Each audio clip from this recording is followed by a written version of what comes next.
अखंड महाराष्ट्रातल्या वारकरी संप्रदायासाठी आज आनंदाची बातमी आहे, कारण जगद्गुरू संत तुकाराम महाराजांच्या पगडीनं आज एक वर्ल्ड रेकॉर्ड केलेला आहे आणि ही तीच पगडी आहे आज सगळ्या वारकऱ्यांसाठी एक अभिमानाची बाब आहे।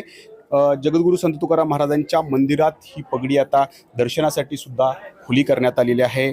या देवस्थानचे अध्यक्ष पुरुषोत्तम महाराज आता आपल्यासोबत आहेत। महाराज, खूप आनंदाचा दिवस आहे आज आपल्यासाठी।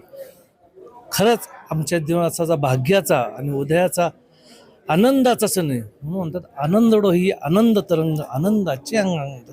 खरं आनंद स्वरूप आहेत देवतीर्थवासी संत तुकाराम महाराज संस्थात सगळे भाविभक्त वारकरी सगळा संपूर्ण उभा महाराष्ट्र जगद्गुरू तुकाराम महाराजांना प्रेम करणारा खूप आज आनंदित आहेत की जगद्गुरू तुकाराम महाराजांची जसं त्यांची उंची आहे त्या उंचीच्या लेवलची की त्यांच्या स्वरूपात असणारी त्यांची घासणारी पगडी एक विशिष्ट आहे आणि त्या वैशिष्ट्याची त्याचं लोकार्पण सोहळा होऊन नवे निसताच तर ते रेकॉर्ड होत आहे ह्याचा खरा आम्हाला सगळ्यांना आनंद आहे। महाराजांच्या आयुष्यामध्ये पगडीचं काय स्थान होतं आणि तीच पगडी आता एक रेकॉर्ड पण करते। हां, ज्या वेळेस तुकाराम महाराजांनी प्रत्येक वैशिष्ट्याचं वेगवेगळं महत्त्व असतं, पण अनेक वेगवेगळ्यांच्या पगड्या असतात, पण जगद्गुरू तुकाराम महाराजांची पगडी हे वैशिष्ट्यपूर्ण आणि वेगळ्या पद्धतीचे असेल आणि तिची एक वेगळी छटा आहे आणि ती घातली की साक्षात करत घातल्यानंतर तिच्याकडे नुसतं पाहिलं तरी तुकाराम स्वरूप वाटते। म्हणजे तुकाराम तुकाराम नाम घेता कापियम धन्य तुकोबसमर्थ जेने केला हा पुरुषार्थ। नुसती पगडी जरी पाहिली तर साक्षात तुकाराम महाराज आमच्या डोळ्यासमोर उभे राहतात। हे सगळं वारकऱ्यांच्या भाविकांची त्याच्यापासून श्रद्धा निष्ठा प्रेम आहे। या पगडीचं वैशिष्ट्य काय सांगाल?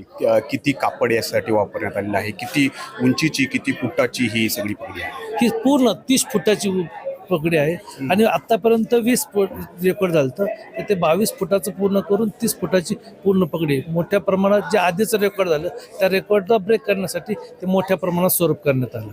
आता ही पगडी कुठं आपण स्थापित ठेवणार आहोत? याच जागेवरती की दुसरी कुठली जागा आपण यासाठी निवडलेली आहे? जगद्वंदनी तुकाराम महाराज ज्या शिळेवरती बसले होते त्या शिळा त्या ठिकाणीच तुकाराम महाराजांची मूर्ती आपण केली। तसेच या गाभाऱ्यामध्येच जे ठिकाण आहे या ठिकाणीच सगळ्या भाविक भक्तांना ते पाहण्यासाठी पण आम्ही ठेवणार आहोत, याच ठिकाणी ठेवणार आहोत। जगद्गुरू संत तुकाराम महाराजांच्या या पगडीनं एक विश्वविक्रम केलेला आहे, त्यामुळं ही खूप आनंदाची बाब आहे। मात्र त्यासोबतच आपल्याला संतांचे आचार आणि विचार अंमलात आणण्याची गरज आहे आणि त्याद्वारेच आपण जी समाजात एक वाईट प्रवृत्ती आहे ती ठेचून काढण्याचीही आता काळाची गरज बनलेली आहे।